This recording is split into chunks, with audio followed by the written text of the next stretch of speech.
यहाँ वो काउंटी के बाहर मजिस्ट्रेट मर चुका होता है। रिबेलियन गेट को तोड़ते हैं और गेट टूट जाता है और सभी हुआ काउंटी के अंदर लोगों को मारते हुए अंदर आ जाते हैं। सभी जगह लोग मर रहे होते हैं, लोग अपनी जान बचा नहीं पाते हैं। वो लोग घरों में भी आग लगा देते हैं। मजिस्ट्रेट की पोती भागती है और एक सिपाही को तलवार दिखाती है।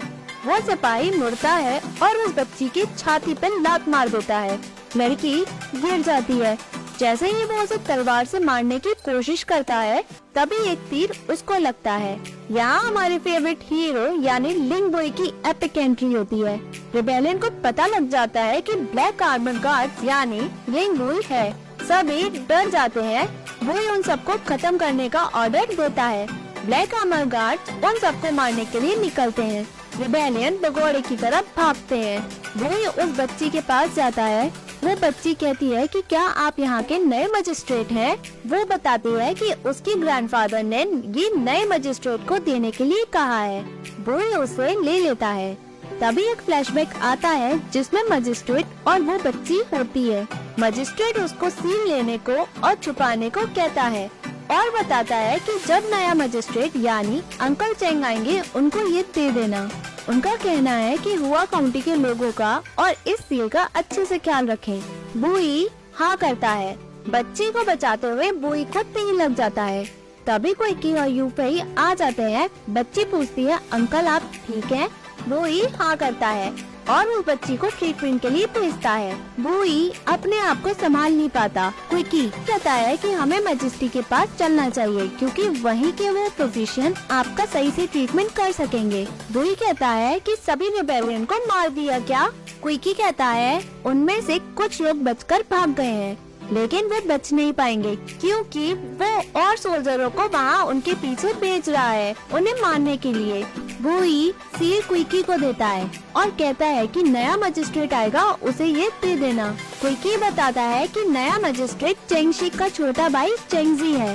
उसने सुना था कि फोर्थ लेडी भी यहाँ उनके साथ आ रही है। बुई शॉक में आ जाता है और कहता है कौन? क्विकी बताता है फोर्थ लेडी चेंग यानी चेंग शाओशेंग। वो बताता है कि चेंगजी बहुत पहले ही यहाँ के लिए निकल चुके हैं, उन्हें यहाँ तो कल आ जाना था। रिबेलियन ने कहीं उनके साथ। वो एक गुस्से में आता है और तलवार लेकर अपने शरीर से तीर को काटता है और शाओशेंग को बचाने के लिए निकलता है। वो सभी सोल्जर को ऑर्डर देता है और कहता है कि रास्ते में जो भी रिबेलियन मिले उसे खत्म कर देना और वहाँ से भागते हुए चला जाता है।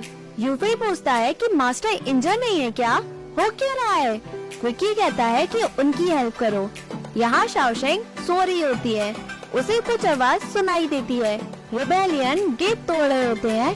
शाओशेंग भागती है, गेट टूट जाता है। रिबेलियन अंदर आते हैं। लीडर पूछता है कि तुमने हमारे बारे में किसी को कुछ कहा है? शाओशेंग कहती है कि तुम्हें डर लग रहा है कि हमने तुम्हारे बारे में किसी को जानकारी दी है या नहीं, तुम डाकू तो नहीं हो। लीडर कहता है कि तुम ज्यादा दिनों तक जिंदा नहीं रह पाओगी, तुम अपनी मेट की तरह ही मरोगी। शाओशेंग म्याओ के बारे में पूछती है। लीडर बताता है कि म्याओ बहुत तेज थी, वो बहुत स्ट्रगल कर रही थी फिर भी नहीं मरी, मैंने उसे मार दिया है। शाओशेंग कहती है कि वो उसे छोड़ेगी नहीं। फाइनली लड़ाई होती है। लीडर जैसे ही शाओशेंग को मारने निकलता है, शाओशेंग अपने आप को बचाते हुए गिर जाती है। जैसे ही वो उसे तलवार से मारता है, लिंग बॉय की तलवार उसे पीछे से मार देती है। वो हवा में उड़ते हुए गिरता है और मर जाता है। तभी यहाँ बॉय की एंट्री होती है। शाओशेंग उसे देखती है। बॉय अपना आर्मर को लेता है और उस लीडर को जमीन में गिरा देता है। तभी एक रिबेलियन शाओशेंग की तरफ बढ़ता है, वो उसे भी खत्म कर देता है। वो शाओशेंग के पास जाता है, उसे उठाता है और कहता है कि डरने की कोई जरूरत नहीं है, वो इधर ही है। तभी वो खड़ा होता है, शाओशेंग को देखता है। यूफेई कहता है हमें अब वापस चलना चाहिए, आपको ट्रीटमेंट की जरूरत है। वो यूफेई का घाव देखते हुए पूछता है कि तुम्हारी पट्टी किसने की? यूफेई शाओशेंग बताता है और कहता है कि वो डरी भी नहीं। वो पूछता है कि तुम्हारी पट्टी शाओशेंग ने की है? यूफेई हाँ करता है। वो वहाँ से चला जाता है। यूफेई क्विकी से पूछता है कि क्या मैंने मास्टर को गुस्सा दिला दिया है, क्या उसने फिर से कुछ गलत कर दिया है? क्विकी बताता है तुम्हारा हाथ टूट भी सकता था। यूफेई शॉक में रहता है।